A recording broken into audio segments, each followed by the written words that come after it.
After making the pineapple upside down cake in one of my previous videos, I took some to my new neighbor. She returned the favor by bringing me these beautiful peaches from Fredericksburg, Texas. They grow extra good peaches there.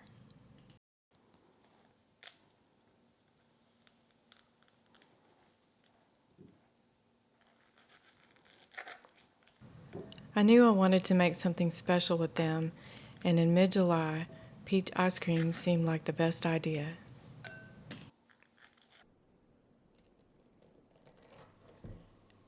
After searching for just the right recipe and not finding exactly what I wanted, I remembered that years ago I swiped a vanilla ice cream recipe from my mom's recipe box. It had been typed on an index card by my grandmother, possibly back in the 50s or 60s. It's entitled Jane Broom's Ice Cream. Grandma's recipe seemed very unique from the other recipes I'd found. I figured I could simply add the peaches.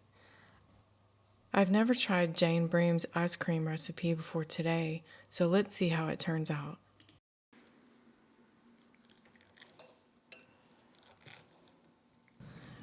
I decided to dice half and puree half to get all of the peach flavor mixed in.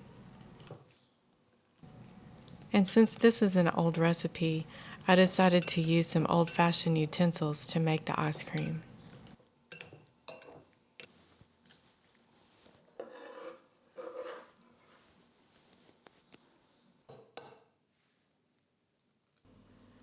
The recipe makes 4 quarts, so I'll cut it down to a fourth since I have a 1-quart ice cream maker.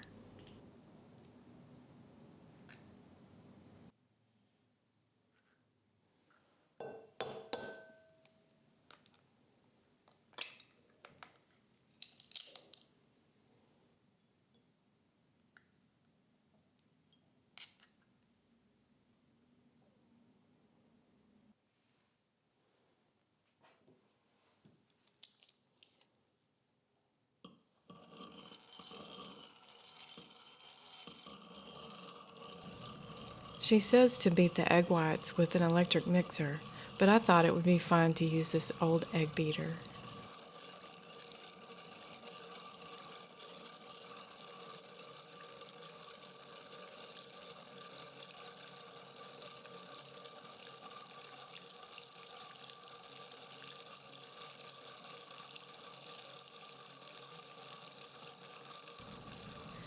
I've never seen an ice cream recipe before that begins with meringue, have you?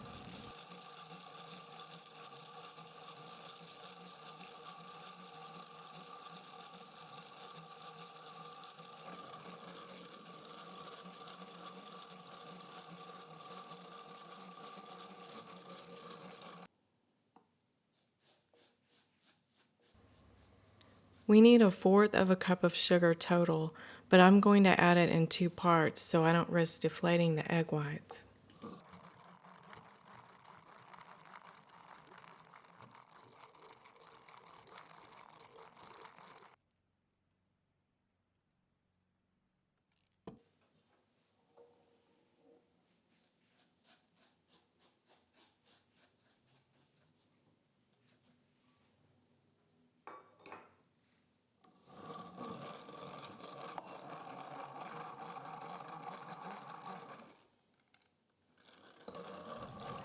Wow, we just made meringue with this thing.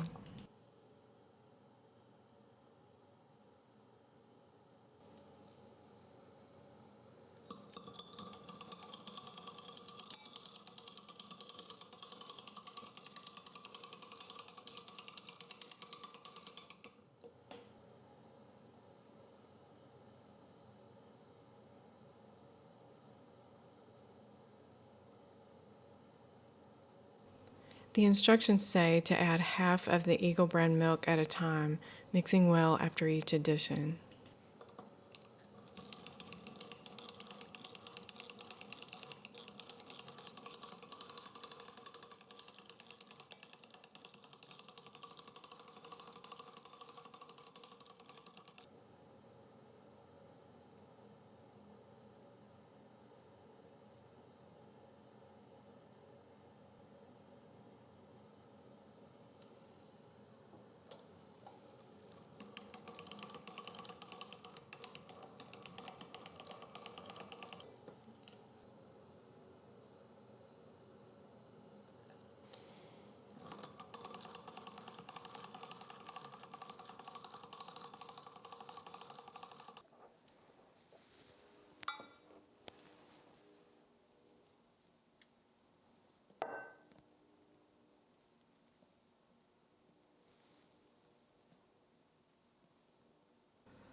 Grandma's instructions say to mix these two together on low a few seconds with a mixer.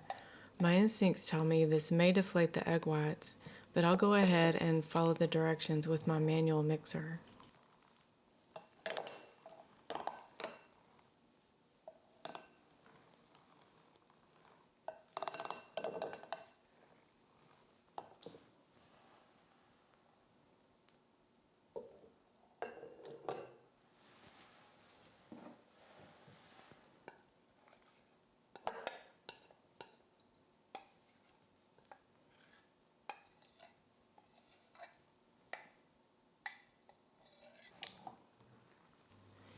The egg whites seem fine, but it's hard to use this with all that Eagle brand milk. It's really thick.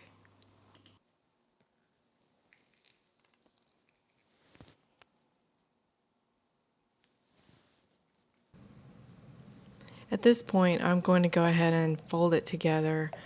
I think it's safer that way, and I can probably do a better job with a spoon. This is my favorite antique spoon.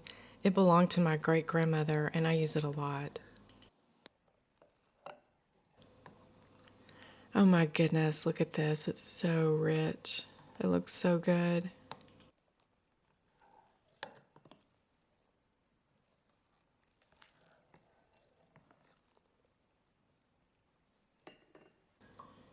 At the end of the recipe, it reads, "For real rich ice cream, use part milk and part half and half." Well, of course we want that.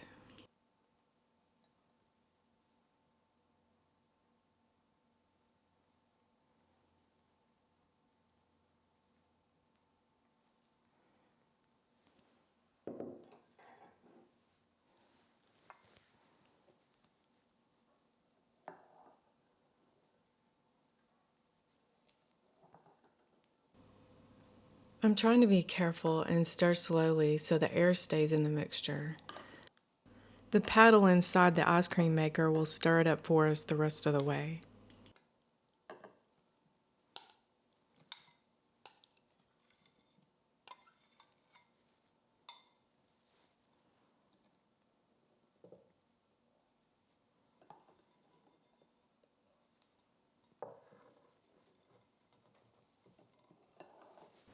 I'm using the ice cream maker my mom gave me for a wedding shower gift almost 35 years ago. It was pretty modern at the time. It has an insert that must be frozen, so there's no ice or rock salt involved. It has a manual crank that only needs to be turned every 3 to 5 minutes. I've used it over and over for all these years, and it's held up beautifully.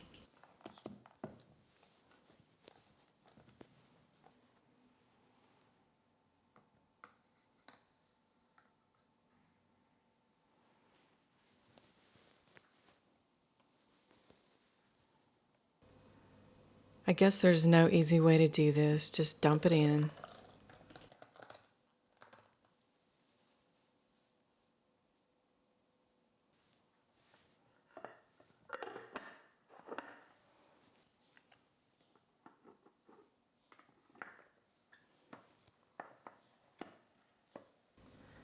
When the ice cream freezes to the sides of the insert, you turn the crank to scrape it down. As we continue this every few minutes, over the course of about 30 minutes, the ice cream will eventually freeze. You do have to keep an eye on it, but you can take it with you wherever you need to be, like visiting with guests and not stuck wherever it's plugged in. I love it because there's really nothing to break.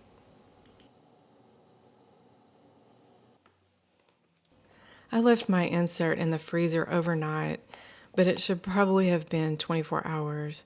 But that's okay. We'll just put the ice cream in the freezer for a few more hours and it'll be fine.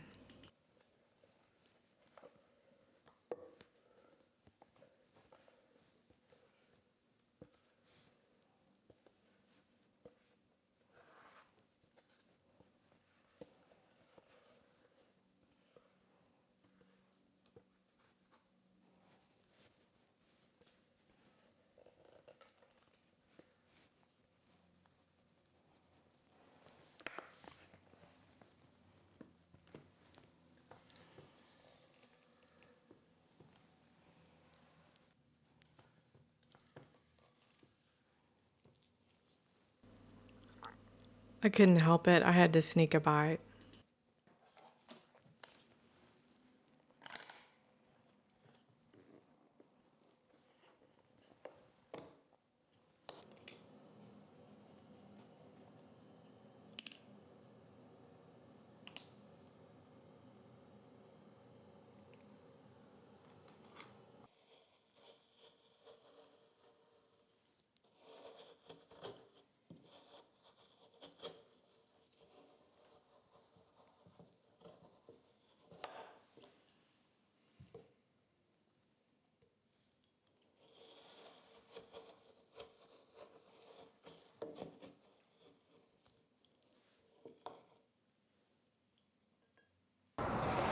Okay, now I get to try the peach ice cream.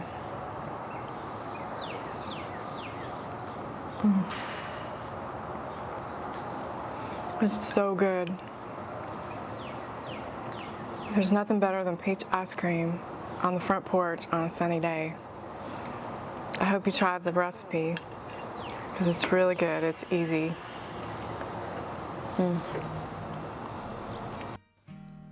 I really hope you liked this video.